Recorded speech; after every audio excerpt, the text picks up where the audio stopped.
Let's talk about the election coming up right now, or just the current candidacy. I wanted in 2020, I believe that's when you ran. I wanted you and Donald Trump to be on the same ticket, right? That was a thought that. Bro, look at Bernie's face. Yo, he's so, dude, Theo Von, dude. He's so dumb. Oh my God. Hey, listen, God bless his soul, okay? He's something else, dude. He is something else. I've never seen Bernie make that face before. That's so fucking hilarious.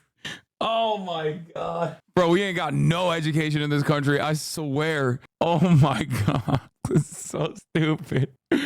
Oh, that's a child left behind right there. God damn. That I had, because in my mind, I'm just a regular guy. I don't know a ton about politics, right? I felt both y'all were outliers, right? That's how it seemed to me. These guys. Dude, I love shit like this because this community is so incredibly invested in politics that, like, I think sometimes it's important to hear someone who obviously isn't a normal person by any means, but absolutely represents the median voter. This is common, okay? Way more common than you think. I thought it was a joke. He's a comedian. He's not joking. He is not even joking a little bit. You could not find the most perfect average American take. God, I love this shit. This is so great. They're both outliers. They're both. I love chatters being like, no, he's joking. He's not joking, man. But seem to be doing their own thing.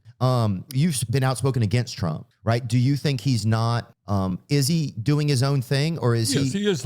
Look, I will give Trump credit. Okay, he does his own thing. Okay, he's a very different type of politician, and that's clear. But this is what I do think, Theo. He lies all the time. I happen to believe strongly that climate change is real. All of the scientists agree. You know, you come from Louisiana, do you? Oh yeah, we're sinking. You've seen the terrible floods there. We've had them here in Vermont. Yeah, they have in Savannah right now going on. Right, that's right. You know, floods the likes of which we've never seen. You've seen drought. You know, in Saudi Arabia, temperature reaches 125 degrees, which people are dying by the hundreds. Trump does not believe that climate change is real. And if he becomes president, that means not only will the United States, the whole world will give up. And I don't know what this planet is going to in, 10, 15 years. And do you say that because America is really the leader of the forefront of looking out for climate change? Oh, okay. We're the largest economy in the world. Right. Now, China is a bigger polluter than we are right now. Oh, yeah, dude. They all smoke, too. A lot of Chinese people. Yeah, that kid that smokes on that bicycle or whatever he's smoking. What the fuck does this have? Bro, stop. Bernie loved the smoking baby reference. Stop, bro. Bro, stop. Like 11 cigarettes. All right, but if we say, hey, the hell with it, then other countries are going to, because it's a global problem. Right, then everybody's going to be like, oh, you got everybody backs off. And then I don't know what this planet, you talk about floods. That's not even a Chinese kid, man. What the fuck? Bro.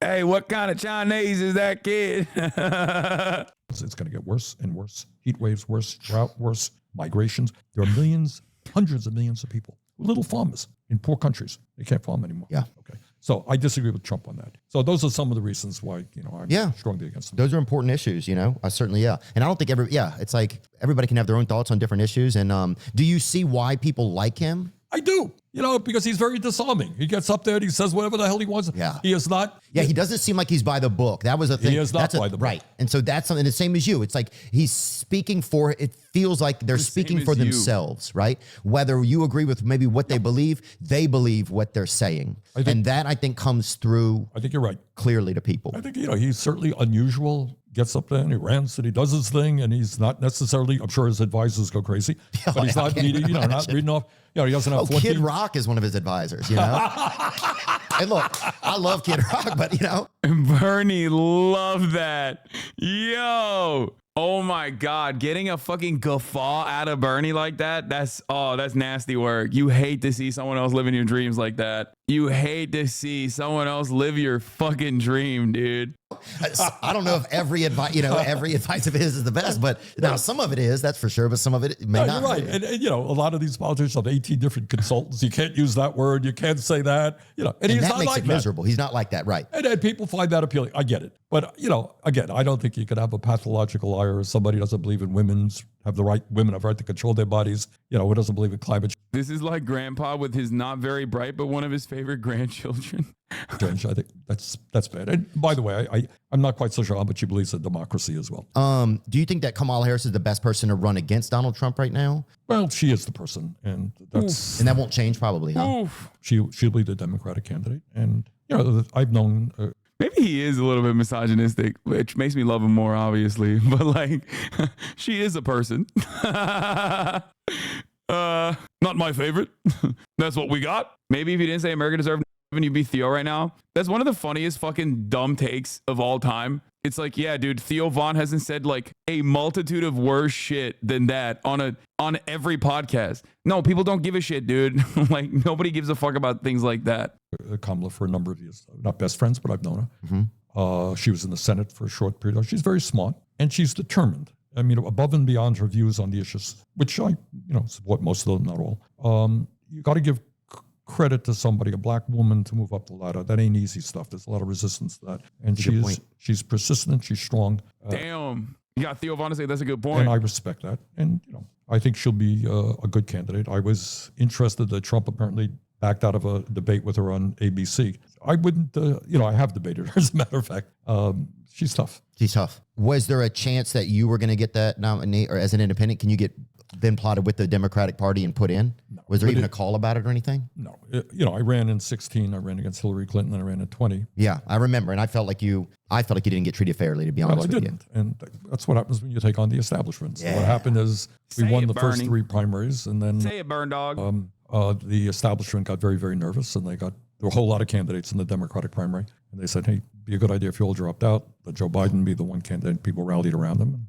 And do they call? Is there a call that you get, and it's like you're not going to move forward? Is it just like no. news articles? Like how does the Well, establishment what kind of happens work? is I won the popular vote in Iowa. I won the New Hampshire primary. I won the Nevada primary, and those were the first 3. And then front pages of the New York Times, Democratic establishment very nervous. Bernie Sanders could win the whole. We were doing very well in the polls. And, I think behind the scenes, people thought, there were like 15 different candidates. And they were splitting up the vote. And that's how I was not necessarily getting over 50%. I was getting more than other people. So I was on the way to victory. And they said, look, Bernie. Who's they, Bernie? Say it. Obama made the boss call. He did. But it wasn't just that. Take me back to Nevada. Dude, it was like, I think it was one of the best moments of my streaming career, maybe of my life, like pre-COVID. So much enthusiasm in the air. Just a feeling of like, we can do this. This can happen. So much hope, so much enthusiasm. Fuck, dude.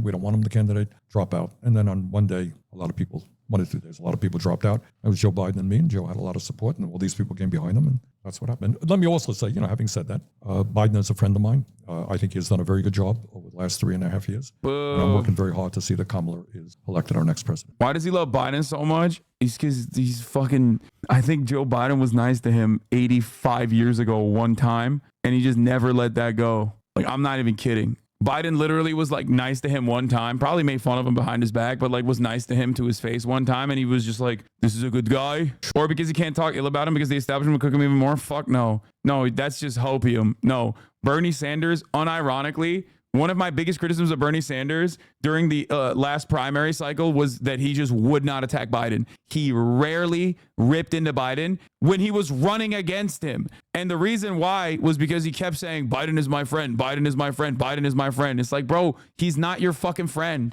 okay? My friend Joe. I don't know. The people don't even get thought of anymore, it feels like a lot of times. And here's the toughest part, I think, Bernie, is as a person who, has felt like in their life, maybe their father died in a war, their grandfather died in a war, and they've been tried to pay their taxes and be a, considerate person in their town or their country. After a while, those good people starts to erode a little because they don't feel like, and they lose their sense of purpose. Man, when you lose the fabric of your society, a lot of people, that's how they didn't even realize it. A lot of us don't even realize we identify as an American. And when you realize, well, America, it's nothing, but it's a shell LLC for fucking big corporations, then what am I? Bro, I'm telling you right now, you could have this conversation with every average American starts talking like a fucking communist revolutionary after describing, I don't know, 3 different ways in which like the American for-profit system has harmed them. It's crazy. This is why there's so much opportunity. There's so much opportunity to like truly talk to these people